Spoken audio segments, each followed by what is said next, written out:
তেল ছাড়া জালি কুমড়ো ভাজি। এই ভাজিটা যদি আপনি একবার করে খান তাহলে সারা জীবন মনে থাকবে, এতটা সুস্বাদু। একটা ভাজি দিয়ে আপনি 2 প্লেট ভাত নিমিষেই খেয়ে ফেলতে পারবেন, আর কোনো কিছু লাগবে না। একবার এভাবে পরিবারের সবাই খুব পছন্দ করে খাবে, দেখবেন কতটা সুস্বাদু আর মজাদার হয়ে থাকে। এভাবে জালি ভাজি করলে খেতে খুবই স্বাদ হয়। আর এভাবে জালি ভাজি করলে আমার মেয়ে খালি খালি খেয়ে ফেলে। তো একদমই তেল ছাড়া সামান্য একটু তেল খালি প্যানে যাতে লেগে না যায়, একটু তেল দিয়ে আমি প্যানটাকে সুন্দর করে মুছে নেব। তো এভাবে কিন্তু জালি ভাজি করে একবার দেখতে পারেন। তো হালকা একটু তেল ব্রাশ করে নিলাম, তেল দিয়ে এখন আমি সবগুলো জালি যেগুলো যে পিস পিস করে কেটে নিয়েছি ওগুলো আমি এখন ওটা লবণ আর হলুদ দিয়ে মেখে রেখেছিলাম, প্রায় 10-15 মিনিট রেখে দিয়েছি আগে মেখে। এখন আমি প্যানে সবগুলো জালি ঢেলে দেব, ঢেলে দিয়ে এখন একটু ঢেকে দেব, ঢেকে দিলে যাতে সিদ্ধ হয়ে যায়। আর সিদ্ধ হলে কিন্তু বেশি সময় লাগে না এগুলো ভাজতে।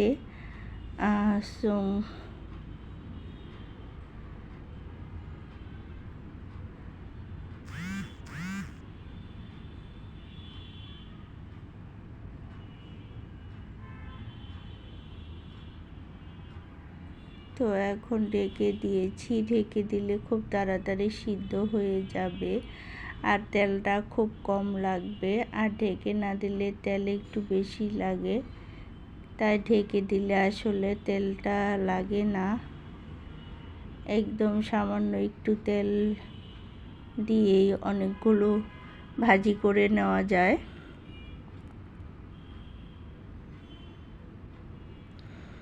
তো আমি উল্টে পাল্টিয়ে সবগুলো ভাজি করে নেব। তো আমার কিছুগুলো হয়ে গেছে আর কিছুটা হয়নি। তো যেগুলো হয়েছে এগুলো আমি নামিয়ে নেব, আর যেগুলো হয় নাই সেগুলো আরও কিছুক্ষণ রেখে দেব, রেখে তারপর ভাজি করে নেব।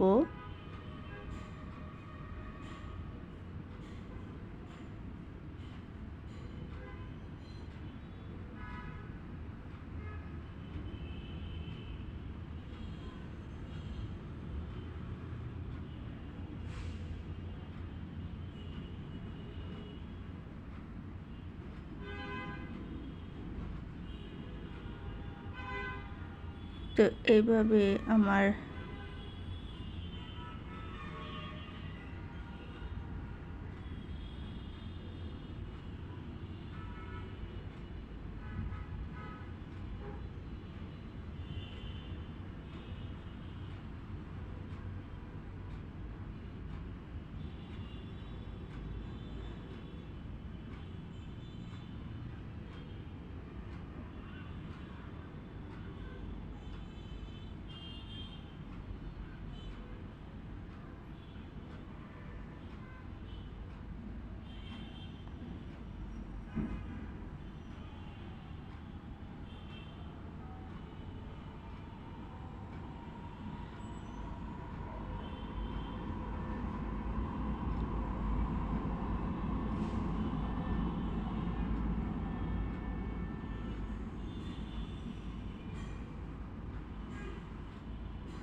এখানে আমার ডিম আসলে মাংসের ঝোল রয়েছে, মাংস রয়েছে সামান্য, তাই ভাবলাম মানে পুরা খাওয়া হবে, তাই এখানে কিছু ডিম দিয়ে দেব সাথে।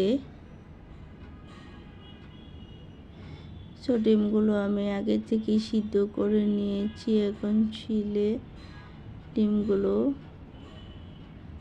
মাংসের সাথে দিয়ে দেব।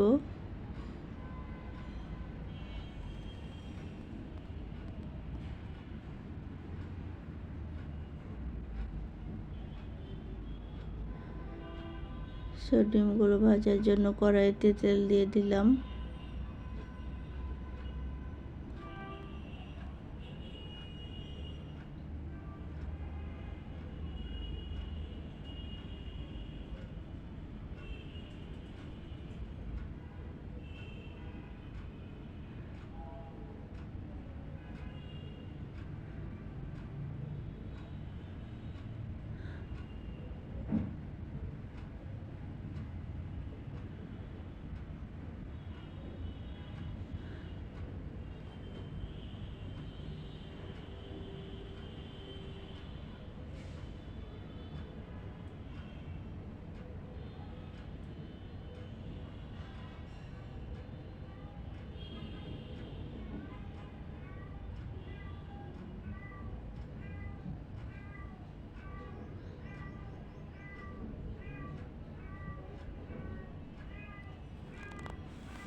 ডিমগুলো হলুদ মরিচ লবণ দিয়ে আমি ভেজে নিয়েছি। এরপর আমি মাংসের যে আছে ওটার মধ্যে ঢেলে দেব। তা আমার অল্প মাংস ছিল বিদায় দেখি যে সবার হবে না, তাই সাথে ডিম দিয়ে দিলাম, যাতে এক টাইম ডিম আর এক টাইম মাংস খাওয়া যায়। এভাবে কে কে করেন জানি না, তবে আমি মাঝে মাঝে করে থাকি। তবে আজ একটু পোলাও রান্না করব সাথে। তো পোলাওটা খাওয়ার জন্যই মাংসটা রেডি করা।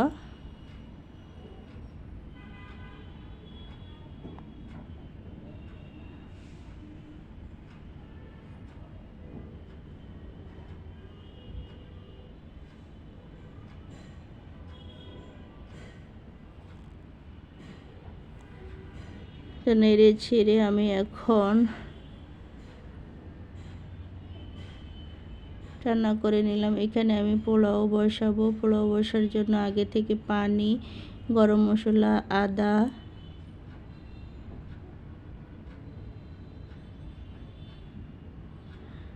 লবণ দিয়ে একটু নেড়ে চেড়ে, তেল দিয়ে একটু নেড়ে চেড়ে পানিটা বলক আনিয়ে নেব।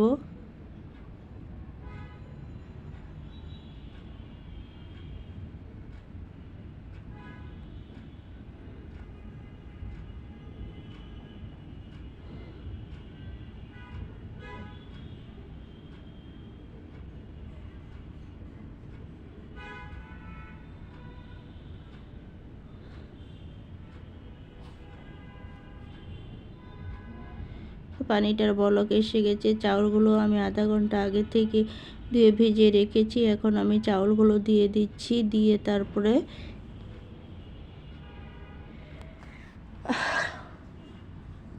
আসসালামু আলাইকুম, সকলে কেমন আছেন? সকল বন্ধুদের কাছে প্লিজ অনুরোধ, যারা যারা এতক্ষণ ধরে আমার ভিডিওটি দেখে আসছেন, একটা লাইক দিতে ভুলে গেলে প্লিজ একটা করে লাইক দিয়ে দিবেন। অ্যাকচুয়ালি আমি এই ভিডিওটার মধ্যে ভয়েস দিতে গিয়ে ঘুমিয়ে গেছি। আমার হয়তো অর্ধেক দেওয়া হয়েছে, দেওয়া হয় নাই, এমন করে মানে এত ঘুম পায় আমার ইদানিং, মানে বলার বাইরে। ভিডিওতে ভয়েস দিতে গিয়ে আমি ঘুমিয়ে ঘুমিয়ে ভয়েস দিয়েছি, জানি না কি বলেছি। ভুল ত্রুটি হলে ক্ষমার দৃষ্টিতে দেখবেন। আর সবার কাছে অনুরোধ প্লিজ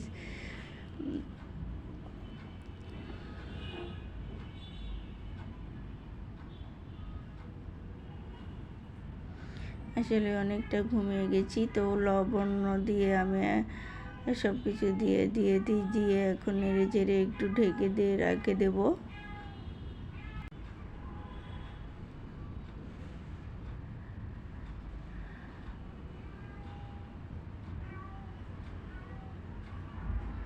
সব বলক হওয়ার পরে আমি চুলাটা অফ করে ঢেকে রেখে দিয়েছি। দেখুন মাশাআল্লাহ কতটা সুন্দর হয়ে গেছে, উপর দিয়ে একদম সিদ্ধ হয়ে গেছে। এখন উপরটাকে নিচে আর নিচেরটা উপর করে দেব, তাহলেই হয়ে যাবে খুব পারফেক্ট একদম জর্জরে একটা পোলাও। তো আমি আজ সাদা পোলাও করেছি।